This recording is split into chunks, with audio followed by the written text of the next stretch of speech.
YS Jagan ప్రభుత్వ చర్యల వల్లే విశాఖ స్టీల్ ప్లాంట్ ప్రైవేటీకరణ ఆగింది. అవును, ఈ విషయాన్ని కేంద్ర ఉక్కు శాఖ మంత్రి కుమారస్వామి స్వయంగా ఒప్పుకున్నారు. ఇవాళ ప్రెస్ మీట్లో ఆయన ఇదే విషయాన్ని అధికారికంగా వెల్లడించారు. విశాఖ స్టీల్ ప్లాంట్ ప్రైవేటీకరణకు వ్యతిరేకంగా నాటి వైఎస్ జగన్ ప్రభుత్వం అసెంబ్లీలో తీర్మానం చేసిన విషయాన్ని మీడియా ముందు చెప్పారు.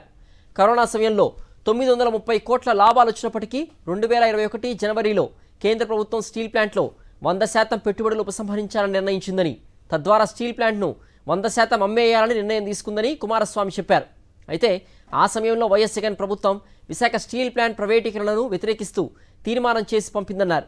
నాటి నుంచి కేంద్ర ప్రభుత్వంపై ఒత్తిడి తీసుకొచ్చి స్టీల్ ప్లాంట్ ప్రైవేటీకరణ జరగకుండా చేయడంలో వైఎస్ఆర్సీపీ సఫలీకృతమైంది. వైఎస్ఆర్సీపీ కార్మికుల ఒత్తిడితో చివరకు ప్రైవేటీకరణపై కేంద్ర ప్రభుత్వం వెనక్కు తగ్గిన విషయాన్ని కేంద్ర మంత్రి కుమారస్వామి చెప్పకనే చెప్పారు. In 2021 January, I think, our Deepam, they have decided to disinvestment for 100%, to go for the selling of the unit, to privatize the unit 100%. But during that time, Andhra government, they have passed a resolution in the Andhra Assembly opposing this disinvestment decision.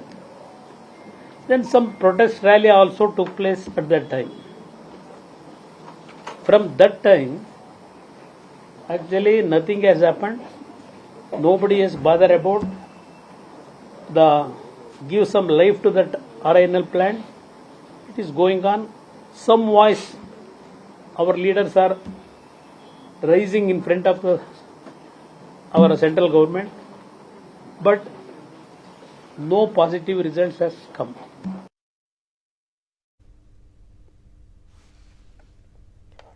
లాభాల నడుస్తున్న SAIL సంస్థలో భారీ నష్టాలున్న steel ప్లాంట్ను విలీనం చేయలేమన్నారు కేంద్ర ఉక్కు శాఖ సహాయ మంత్రి భూపతిరాజు శ్రీనివాస్ వర్మ. విశాఖ స్టీల్ ప్లాంట్కు 35,000 కోట్లకు పైగా అప్పులున్నాయని, ఈ అప్పుల మొత్తానికి ప్యాకేజీ ఉండదని స్పష్టం చేశారు. కేంద్రం ఇచ్చిన ప్యాకేజీతోనే ప్లాంట్ను నడిపి లాభాల్లోకి తీసుకురావాలని, వచ్చిన లాభాలతోనే మిగిలిన అప్పులు చెల్లించాలని స్పష్టం చేశారు.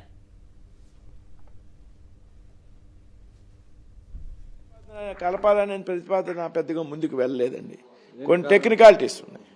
ఇప్పుడు సెయిల్ అనేది పబ్లిక్ లిమిటెడ్ కంపెనీ, లాభాల బాటలో ఉంది. లాభాల బాటలో ఉన్నటువంటి కంపెనీ ఇంత పెద్ద ఎత్తున నష్టాల్లో ఉన్నటువంటి ప్లాంట్ని మెర్జ్ చేసుకుంటే కొంచెం ఇబ్బందులు వచ్చేటువంటి పరిస్థితి ఉంది. చాలా మందికి సమాధానం చెప్పవలసినటువంటి పరిస్థితి ఉంది. కాబట్టి ముందు దీన్ని స్ట్రీమ్ లైన్ చేసి ఆ తర్వాత కాలంలో ఏం చేయాలనేది కేంద్ర ప్రభుత్వం మళ్ళీ ఆలోచన చేస్తుంది.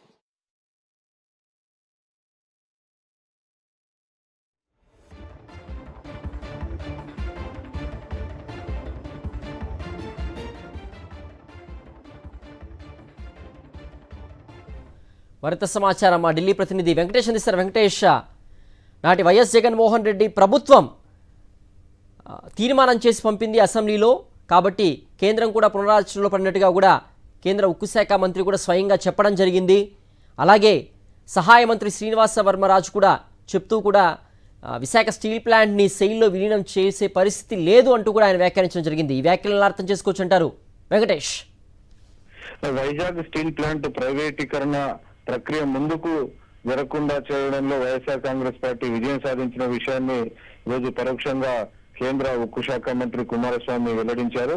2021లో వైజాగ్ స్టీల్ ప్లాంట్ ను ప్రైవేటీకరణ చేయాలని కేంద్ర ప్రభుత్వం తాము నిర్ణయం తీసుకున్నప్పటికీ ఆ నిర్ణయాన్ని అమలు చేయకుండా వైఎస్ఆర్ కాంగ్రెస్ ప్రభుత్వం అడ్డుపడిందనేటువంటి విషయాన్ని క్లియర్ గా ఆయన చెప్పారు.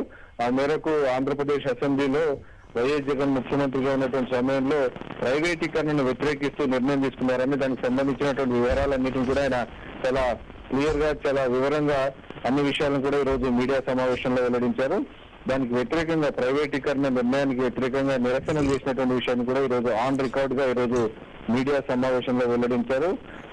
ఆ సమయంలో తాము నిజానికి 2019 నుంచి 2021 వరకు 2 ఏళ్ల పాటు కరోనా ఉన్నప్పటికీ ఆ సమయంలో దాదాపు 900 కోట్లకు పైచీలకు లాభాల్లో వైజాగ్ స్టీల్ ప్లాంట్ ఉంది. కానీ అయినప్పటికీ తాము డిజిన్వెస్ట్మెంట్ ప్రక్రియలో భాగంగా దీపం స్కీమ్ ఏదైతుందో దాని కింద డిజిన్వెస్ట్మెంట్ చేయాలని తాము డెసిషన్ తీసుకున్నాము. కానీ ఆ డెసిషన్ ను అమలు చేయకుండా వైఎస్ఆర్ కాంగ్రెస్ పార్టీ ప్రభుత్వము ఆ రోజు అడ్డుపడింది. ఆ మేరకు అసెంబ్లీలో తీర్మానం చేసి కేంద్ర ప్రభుత్వానికి పంపింది. సో దాని కారణంగానే మొత్తం ప్రక్రియ కూడా ఒక్క అడుగు కూడా ముందుకు పోయలేదు. నిజానికి ఇమ్మీడియట్ గా నరేంద్ర మోడీ ప్రభుత్వం తీసుకున్నటువంటి అన్ని నిర్ణయాలు కూడా చకచక అమల్లోకి వెళ్ళిపోతుంటాయి. కానీ ఈ నిర్ణయం మాత్రం అమలు కాకుండా వైఎస్ఆర్ కాంగ్రెస్ పార్టీ అలాగే ఆనాటి ముఖ్యమంత్రి వైఎస్ జగన్మోహన్ రెడ్డి తీసుకున్నటువంటి చర్యల కారణంగా దాన్ని అమలు చేయకుండా కంప్లీట్ గా ఆపగలిగారు. దాని ఫలితంగానే ఈ రోజు ఎట్టకేలకు కేంద్ర ప్రభుత్వం కంప్లీట్ గా నిర్ణయాన్ని వెనక్కి తీసుకొని ఈ రోజు మళ్ళీ రివైవల్ ప్యాకేజ్ ఇవ్వాల్సినటువంటి పరిస్థితి ఏర్పడింది. సో మొత్తానికి దాదాపు 4-5 ఏళ్ల పాటు నరేంద్ర మోడీ ప్రభుత్వం తీసుకున్నటువంటి డిజిన్వెస్ట్మెంట్ డెసిషన్ అమలు కాకుండా నిరోధించడంలో, బ్రేక్ వేయడంలో వైఎస్ఆర్ కాంగ్రెస్ పార్టీ సఫలీకృతమైంది. సో దాని కారణంగానే ఈ రోజు కేంద్ర ప్రభుత్వం పూర్తిగా వెనక్కి తగ్గాల్సినటువంటి పరిస్థితి ఏర్పడింది. ఇకపోతే ఇక రెండవ ప్రధానమైనటువంటి అంశం, ఈ రోజు కార్మికులందరూ కూడా డిమాండ్ చేస్తున్నారు. ఈ రోజు అరకొర ప్యాకేజ్ ఇచ్చారు, అలాగే దీన్ని సేల్ లో విలీనం కలపాలనేటువంటి డిమాండ్ ఉంది. సో ఈ అంశం పైన నేను ఉక్కు శాఖ సహాయ మంత్రి వర్మతో మాట్లాడినటువంటి సందర్భంలో సేల్ పూర్తిగా లాభాల్లో ఉన్నటువంటి సంస్థ. సో ఈ సంస్థ కనుక ఈ సంస్థలో కనుక విశాఖ స్టీల్ ప్లాంట్ ను కలిపితే ఇబ్బందులు వస్తాయి కాబట్టి దాన్ని ఆ ప్రతిపాదన పక్కన పెట్టినట్టు క్లియర్ గా స్పష్టం చేశారు. సో దానిపైన ప్రస్తుతం కేంద్రంలో భాగస్వామిగా ఉన్నటువంటి తెలుగుదేశం పార్టీ ఎలాంటి స్పందన చెప్తుందో మనం చూడాల్సింది. ఓకే వెంకటేష్, ఇక ఇదే అంశానికి సంబంధించి మరింత సమాచారం అందించడానికి మా ప్రతినిధి సతీష్ సిద్ధంగా ఉన్నారు. సతీష్, ఈ ప్యాకేజీ ఎందుకోసం ఇస్తున్నారు, ఎవరి ఒత్తిడి పనిచేసిందంటారు?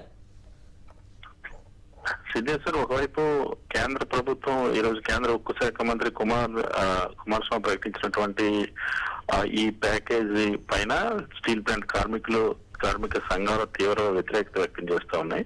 స్టీల్ ప్లాంట్ ప్రైవేటీకరణ నిలుపుదల చేయాలంటే కేవలం సెయిల్లో విలీనం చేయడం ఒకటే ఒక మార్గం. ప్యాకేజీ అనేది ఇప్పటి వరకు కార్మిక సంఘాలు ఎవరు కూడా డిమాండ్ చేయలేదన్న అంశాన్ని స్పష్టం చేస్తున్నాయి. అయితే ఇంతవరకు కూడా ఈ రోజు కేంద్ర మంత్రి చేసినటువంటి ఉక్కు శాఖ మంత్రి చేసినటువంటి ప్రకటనతో ఆంధ్రప్రదేశ్ రాష్ట్రంలో ఇప్పటి వరకు కూడా విశాఖ ఉక్కు పరిశ్రమ ప్రైవేటీకరణ జరగకుండా అయిందంటే అది కేవలం గత వైఎస్ జగన్మోహన్ రెడ్డి ప్రభుత్వం వల్లే అన్న అంశాన్ని ఈరోజు సాక్షాత్తు కేంద్ర ఉక్కు శాఖ మంత్రి కుమారస్వామి ప్రకటించడం అన్నది ఇప్పుడు ఆ ఉక్కు కార్మికుల్లో కూడా రాష్ట్ర వ్యాప్తంగా కూడా చర్చనీయాంశం అవుతుంది.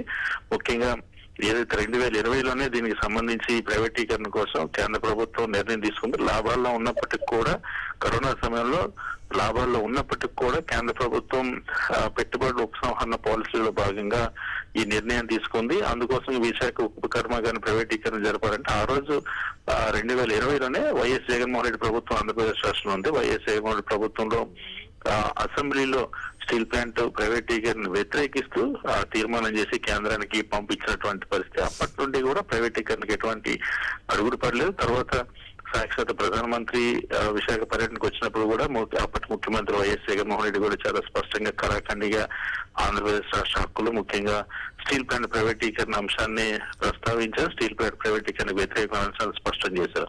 సో ఆ నేపథ్యంలో ఆ ప్రయత్నం వల్ల ఒత్తిడి వల్ల గత ప్రభుత్వ ఒత్తిడి వల్ల ఇప్పటి వరకు కూడా ప్రైవేటీకరణ జరగకుండా ఆగింది. అయితే ఇప్పుడు కేంద్ర ప్రభుత్వం ప్యాకేజీ ప్రకటించినప్పుడు కూడా దీనిపైన కార్మిక సంఘాలు, కార్మికులు కూడా తీవ్రంగా వ్యతిరేకత వ్యక్తం చేస్తా ఉన్నాయి. అసలు ఇవన్నీ కూడా కంటి తుడుపు చర్యలు మాత్రమే.